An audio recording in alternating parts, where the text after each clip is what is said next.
Alors bonjour à tous et bienvenue dans cette nouvelle vidéo. Donc aujourd'hui nous allons parler du pervers narcissique, et une autre façon de les reconnaître aussi, c'est qu'il y a quelque chose de très particulier au niveau de la jalousie. Donc vous l'aurez certainement remarqué, les pervers narcissiques, qu'ils soient hommes ou femmes, sont assez facilement jaloux dès qu'ils ne sont pas au centre de l'attention. Pourquoi? Eh bien c'est l'égocentrisme qui parle, c'est le côté narcissique. Alors j'ai expliqué plein de fois qu'être un peu narcissique n'est pas un problème, vraiment, qu'il en faut aussi, mais que le souci c'est que c'est hyper déséquilibré, ils ne pensent qu'à eux et jamais aux autres. Quand vous êtes parfois altruiste, parfois narcissique, c'est pas trop un problème parce que ça s'équilibre, parce que vous échangez avec l'autre, vous échangez avec vous-même, vous savez gérer vos besoins, y répondre, ne pas tout attendre des autres et ne pas du coup être non plus dépendant affectif. Au niveau du pervers narcissique, on est vraiment dans de la dépendance affective, mais le pervers narcissique ne vous le dira jamais, ne l'avouera jamais, fera toujours semblant que vous ne comptez pas, parce que sinon, évidemment, ça augmenterait votre valeur, ça montrerait en fait que vous avez une valeur pour cette personne-là, puisque vous êtes nécessaire à cette personne. Autrement dit, le truc c'est que dès que le pervers narcissique, la perverse narcissique n'est pas au centre de l'attention, ils vont se sentir mal à l'aise, ils vont se sentir surtout jaloux. Mais ce qui est vraiment spécifique, c'est qu'ils ne sont pas seulement jaloux des autres, de leur âge ou plus vieux, mais ils sont jaloux des enfants, même des enfants en bas âge, ça veut dire les nourrissons également. Et là ça devient particulier parce qu'un nourrisson forcément est en état de dépendance par rapport à sa mère par exemple. Donc le pervers narcissique pourrait dire: si c'est un homme à sa femme, tu t'occupes trop du bébé et pas assez de moi. Et ça c'est une façon de montrer qu'il y a vraiment de la jalousie. Alors ça veut pas dire que certains hommes, quand effectivement ils viennent d'être papa, n'ont pas besoin d'avoir une place dans le trio. Parce que effectivement, généralement beaucoup de femmes vont être en symbiose avec leur enfant, leur nouveau-né, et l'homme doit quelque part trouver sa place parmi eux, et donc c'est un petit peu normal qu'à certains moments il montre qu'il est là. Il est recommandé pour les hommes de prendre sa place auprès de sa femme et de son enfant en fait. Mais dans le cas du pervers narcissique, c'est pas du tout prendre sa place, c'est pas de ça qu'il s'agit. Le pervers narcissique, il veut toute l'attention pour lui. Autrement dit, il vous demande: ne t'occupe pas du bébé mais occupe-toi de moi. Qu'un homme qui serait sain va dire à sa femme qui justement vit cette symbiose avec son enfant: occupe-toi du bébé mais occupe-toi aussi de moi. Vous voyez, la nuance est énorme, hein. C'est un petit peu comme quand vous avez un ami et puis un deuxième, un troisième, un quatrième, etc. Vous vivez plusieurs amitiés, mais vous pouvez pas dire à une personne: sois mon ami uniquement mais n'aie pas d'autres amis. Ce serait aberrant quoi. Que le pervers narcissique, quelque part, il se positionne comme ça.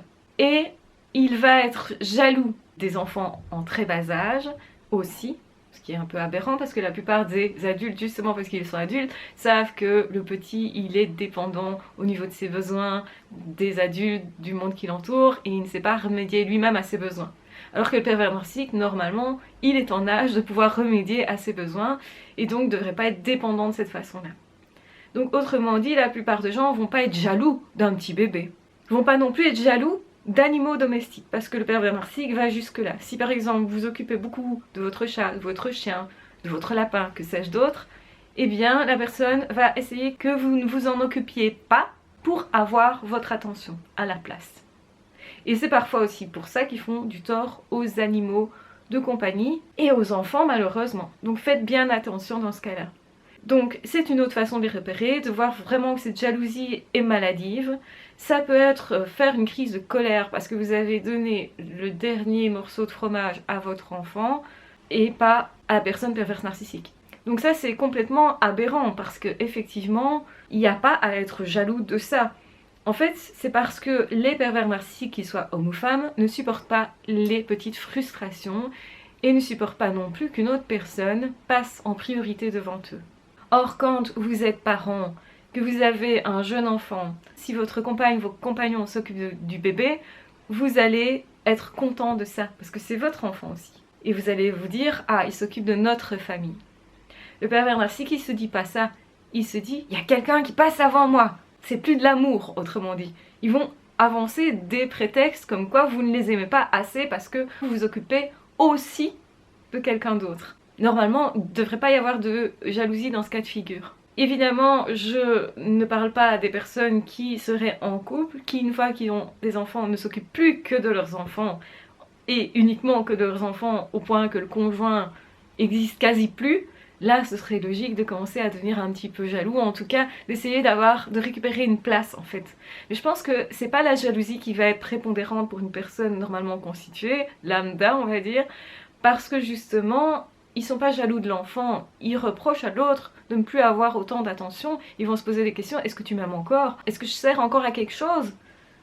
Les hommes se posent beaucoup cette question-là quand il y a un premier enfant, est-ce que je sers encore à quelque chose?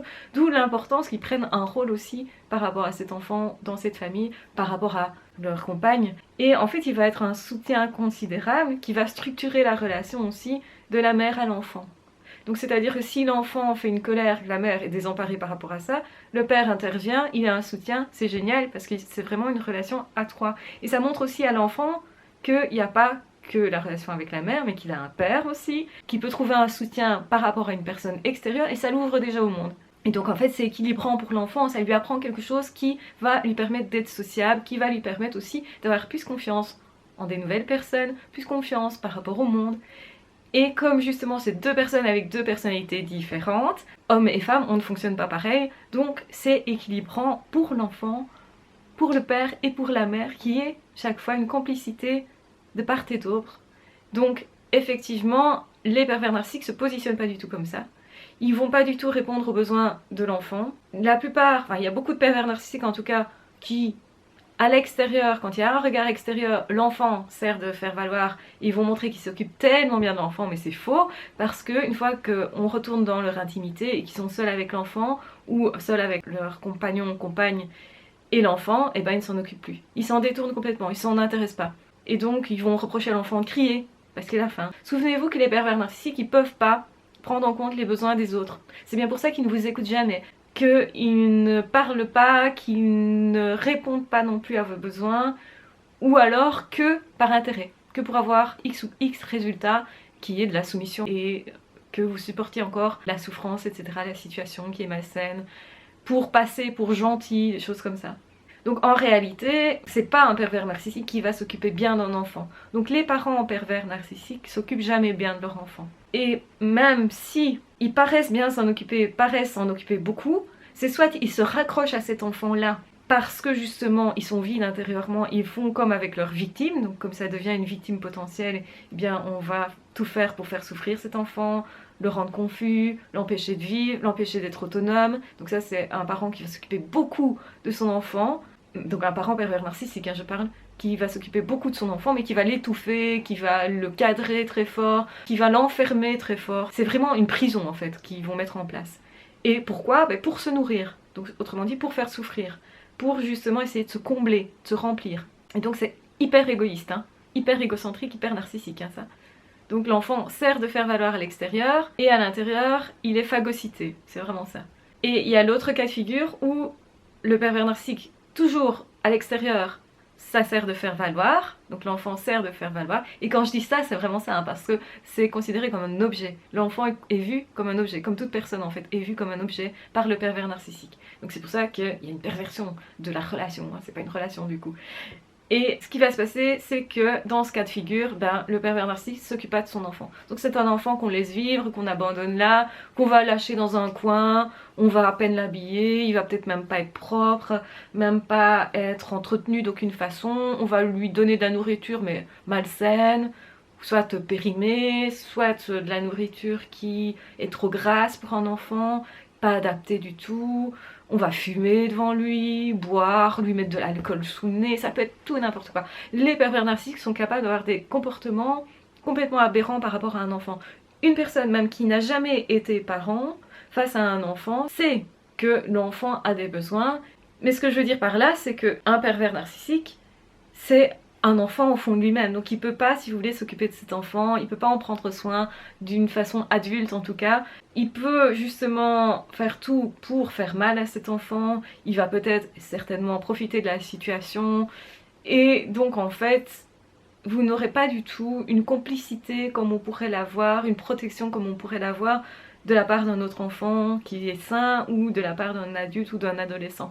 Et donc effectivement, les pervers narcissiques ont vraiment un comportement hyper reconnaissables aussi au fait qu'ils sont vraiment jaloux des animaux, des enfants en bas âge, des enfants, quel que soit l'âge d'ailleurs, des autres personnes. Donc il y a une jalousie comme ça parce qu'ils ont besoin d'être au centre de tout. Si vous voulez, quand il y a quelqu'un d'autre qui existe plus qu'eux, quand l'attention est portée sur quelqu'un d'autre, ils ont l'impression de ne plus exister parce qu'ils sont plus au centre de l'attention. Ça va à ce point-là. Et comme tout est que des apparences, eh bien ils ont toujours besoin de briller, toujours besoin de se valoriser. C'est pour ça que certains utilisent beaucoup d'apparat, c'est-à-dire avoir des costumes particuliers, être habillé d'une certaine façon, maquillé d'une certaine façon, avoir des robes excentriques ou des vêtements excentriques, des comportements excentriques, se faire passer pour très jovial, enfin, parce qu'en fait ils ont besoin qu'on les regarde.